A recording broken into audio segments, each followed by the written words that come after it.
So how has the future changed with the pandemic? Well, we all remember those first few weeks in March and April 2020. And regardless of who we are and what we were doing, if you look back at it now, you're kind of stunned by just how quickly things unfolded. From a personal perspective, it happened with me when I was approached by the news media about 3 weeks into the pandemic, 4 weeks in, to talk on a show about what I was doing to align to the reality of a world in which I wasn't going out on stages anymore, but I was hanging out in my basement. But when they ran this show, they also included a farmer who reinvented his business. Now, his business model had him participating in farmers markets, taking his products from east of Toronto, Canada, which is close by where I live, to farmers markets. He could no longer do that. And I followed up with him, and he had put together a remarkable video which outlined his strategy, his thinking. And I want to share this video with you, just about 45 seconds of it, because to me, this is a remarkable story of what it was really all about.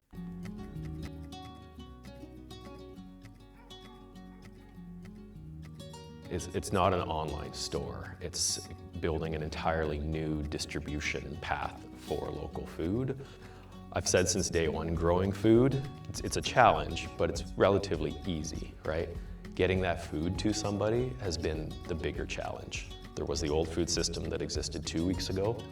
There's a new food system that's being figured out right now, and I don't think we'll be going back. I hope we're not going back.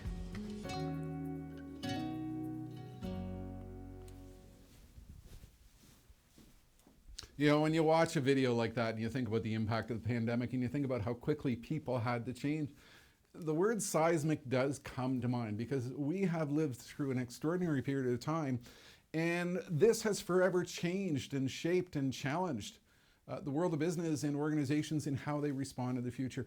I think what we saw was 10 years of change compressed into just a few months as organizations had to deal with sudden new realities. And this caused a lot of lessons to be learned. It challenged and provided new insight on innovation and creativity, how to do things. And what this really did was it accelerated major trends. I mean, I used to go into the retail sector and talk about the fact that we would over time see the dominance of online shopping. I actually wrote a book in 1999 called Selling Online, How to Become a Successful E-commerce Merchant. Well, online is now so much the future of retail. It is staggering. So what has happened here is major trends accelerated. And I think through this, organizations have learned something new about speed. They've learned how to operate at speed. They've learned how to challenge themselves to operate and think faster. They have learned how to do things that are based on a foundation of agility and flexibility and responding rapidly to unforeseen circumstances. It's kind of fun to think that, before COVID hit, a lot of my keynotes were built around the concept of leadership agility, not software agile, not software agility, but leadership agility. How do we respond to faster change? And you think about it now, leadership teams have just learned how to be agile and flexible. Obviously, business models shifted faster in virtually every single industry, not just retail, but everywhere else, as a realization came that we could move quicker, that we could align to trends quicker, that we could innovate quicker, and we could change and challenge our business models faster. I think at the root of a lot of this is the attitude that something couldn't be done simply disappeared, because urgency became the mother of all innovation. We simply had to get things done in order to survive and get through this thing. And with that, decision-making paralysis disappeared. I mean, organizations, didn't study and issue reports and, have interminable committee meetings and things like that. It was just, we got to make a decision, we got to do it, and we got to do it now. And this is a staggering change, and I don't think we're going back to where we were. And with that, a lot of slow structure was put under a microscope. Organizations learned how to build and implement fast teams. Let's pull in this resource from over there, that resource from over there, and this individual from over there, and let's create a team that can simply get something done. These are seismic changes, and old barriers to new ideas absolutely disappeared. I talk a lot about what I call the innovation killers. These are the phrases that hold us back from pursuing the future. Think about the phrases that we used to see before the pandemic. You can't do that because we've always done it this way. It won't work. It's a dumb idea. The boss won't go for it. It's doomed to fail. These are the attitudes which can hold us back from pursuing the future. And a lot of those attitudes and excuses simply disappeared with the pandemic, because get it done became the rallying cry. And what I am now discovering with my global clients is it's now all about sustaining that momentum. How do we keep the lessons that we learned through the pandemic as we go into a future that is even faster? And why is it faster? It's faster because of what I call the acceleration gap. And that is the difference between the pace of change and the ability of organizations to keep up with that rate of change. And so much of that has to do with the fact that what is behind so many of these trends, as I've said, is digital transformation, where every single organization becomes a software-driven industry in which technology and the infrastructure in place controls and defines their future. Let's consider the reality of what is occurring with the acceleration gap.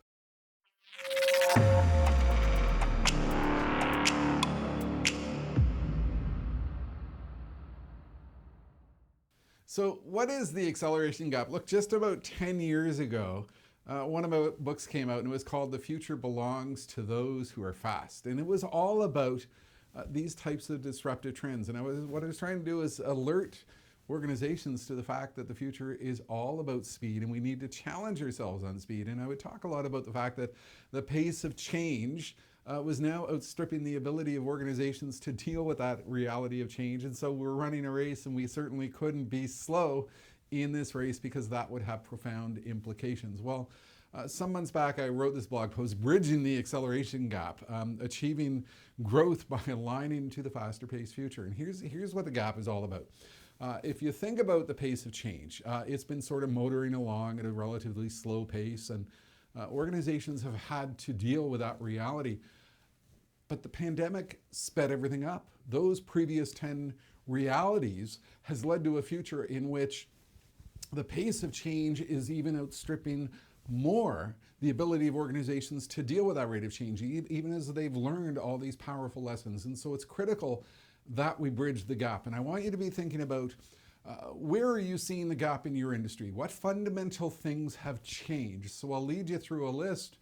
But before we do that, let's consider what we saw with some organizations as they dealt with the gap, the world of retail, the world of logistics. Think about what FedEx and other organizations had to do with the sudden dominance of online retail and last mile logistics and online delivery and all of these things. I mean, they had to deal with staggering rates of change. The world of healthcare. It's kind of interesting that what we saw was the acceleration of 3D printing technology, which was part of the gap, because all of a sudden organizations were printing nasal swabs and surgical masks and other critically needed gear to deal with the reality of the challenges that were occurring. What this did was it sped up the acceptance of those new concepts, those new ideas in the world of manufacturing. We saw the acceleration of robotic and cobotic technology, because this provided for a lot of safe manufacturing with social distancing on the factory floor. So these are examples of where the acceleration gap actually sped up as a result of the pandemic.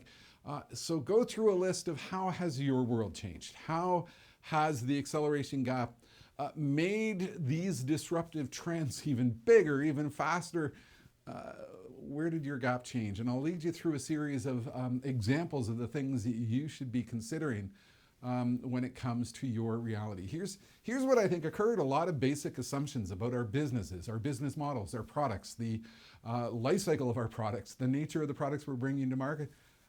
It all changed. How did your world change as a result of the pandemic? What happened was, obviously, we saw this massive change in consumer behavior. We actually like online shopping. The ability to hit a button and have something delivered. We actually like telehealth, the ability to hit a button and have a conversation with our doctor. We actually like online religious services where we don't actually have to go out on a horrible wintry Sunday morning, but can go into a virtual church to participate. We saw massive changes in consumer behavior. How is this going to continue to challenge and change your strategy going forward? Part of this, I think, is that what happened here was customers in some ways are moving faster than you were. And so you had to respond to that faster consumer change. That became a real challenge. I've explained that I think what has occurred here is the danger of a mismatch in customer expectations. Everybody expects you to operate at the same level of professional quality as Amazon and other high-end, excellent quality online customer service organizations. Your e-commerce infrastructure, your pick and pack infrastructure, your delivery infrastructure, your status updates, everything you are doing has to be of the utmost sophistication because customers' expectations are so much higher today. What came about was business models are evolving and changing and challenging quicker. And if you're not doing it, you can be darn sure that your competitors are doing it, as well as new competitors emerging in your industry who didn't exist before. Your product innovation could be falling behind because in the context of the rapid business model change, everybody's innovating faster. Remember, we learned something new about creativity and aligning to this new and different future. That means we need to challenge ourselves in terms of our planning cycles. We've got to make sure that we're planning in faster chunks of time to deal with the reality of what is occurring. We can't let our planning cycle get out of sync in a world which is faster. The timing issue becomes more complex. For a lot of my clients, I've explained that the issue of the future and when these trends become real, timing is one of the most important issues. What we call the Gartner hype cycle, where every trend that appears, the trend becomes hyped. We hit the trough of disillusionment when, the hype collapsed and we eventually hit the plateau of productivity. Well, that timing curve has sped up to a huge degree, so you need to challenge yourselves in terms of your ability to deal with the timing of trends. You put all this together, organizations that couldn't respond to the reality, the impact of weak leadership became far more visible as organizations started to fall behind. And with that, the impact of wrong decisions certainly became bigger than it was before. I mean, these are very significant trends. You need to go through this list to challenge yourself on your thinking. Quicker irrelevance of strategic planning. I mean, I grew up in an era in which we used to have 5-year plans. Who even plans on a 5-year basis anymore? You've got to plan for what you might be doing next month and be prepared to challenge that strategic plan 1 month later. These are all the issues of speed. And I think supply chain, we're all talking about supply chain issues. I think what happened here was this all laid bare the reality of sudden demand shifts because consumers and markets and industries and products and reliability and robustness of our supply chains were all of a sudden far more volatile, where volatility is the new normal. We have to prepare for that. These are all the issues that go with the acceleration gap. We're all challenged by the workforce skills gap, right? The great resignation. How do we get the right skills at the right time for the right purpose? This was all accelerated by the pandemic and became very real. What really occurred here? I think what the pandemic did was it laid bare the inability of slow-moving organizations to deal with a fast-paced future. Think about that, because that is absolutely critical. This is the essence of everything that is going on. The pandemic laid bare the inability of slow-moving organizations to deal with the reality of a fast-paced future. And that's what the acceleration gap is all about. And most important of all, and I keep emphasizing this because this is absolutely critical, it accelerated the inevitability of digital transformation. We thought the future was far away. The future is actually coming at us with greater speed, greater intensity. If the future belonged to those who were fast before the pandemic, the future belongs to those who are now even faster. But here's the thing. You've got to make sure, as you go forward into this faster future, that you are doing the right things with your digital transformation infrastructure. And personally, I don't think we're doing a really great job at it. Let's cover the reasons why.